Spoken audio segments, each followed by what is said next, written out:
tant qu'imam, certains disent, voilà, ceux qui connaissent le Coran, qu'aujourd'hui on ne peut pas vivre en faisant une lecture littérale du Coran, que c'est pas adapté à notre époque, à notre civilisation. Est-ce que vous, lorsque vous faites des prêches, lorsque vous rencontrez vos fidèles, vous leur dites, ben voilà, voilà ce que dit l'islam. On peut-être pas s'adapter, enfin se plier complètement à toutes les règles de l'islam littéral qu'on trouve dans le Coran.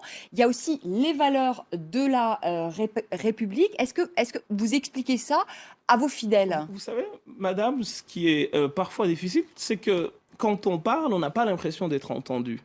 Je l'ai dit dans les colonnes d'un journal qui est français, je le citerai, le Nouvel Obs, que la France appliquait plus la charia que tous les autres pays musulmans. Et c'est...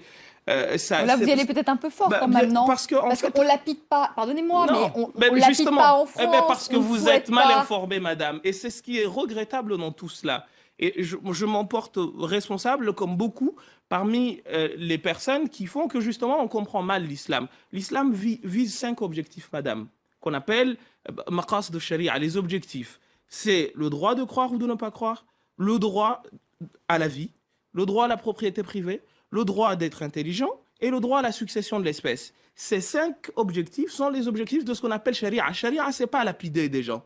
C'est autre chose, ça. C'est un point de jurisprudence sur 1 200 000 questions de droit musulman. Et on a voulu aujourd'hui, parce qu'il y a des actes barbares qui sont commis par des fous, qu'il faut appeler ainsi, réduire la charia à la lapidation, etc. Et sincèrement, je vous pose la question. Si c'est les 5 finalités de l'islam, dites-moi un pays qui se veut musulman, qui les respecte ou qui veut les atteindre autant que la France. Je vous dis, il n'y en a pas un seul. Sauf que, encore une fois, quand on parle, on dit les choses, des fois, on a l'impression qu'on ne veut pas nous entendre. Et au fond, on ne veut entendre que ce dont on a envie. Mais vous voyez, vous me dites, vous y allez fort parce que vous dites que charia, c'est lapidé.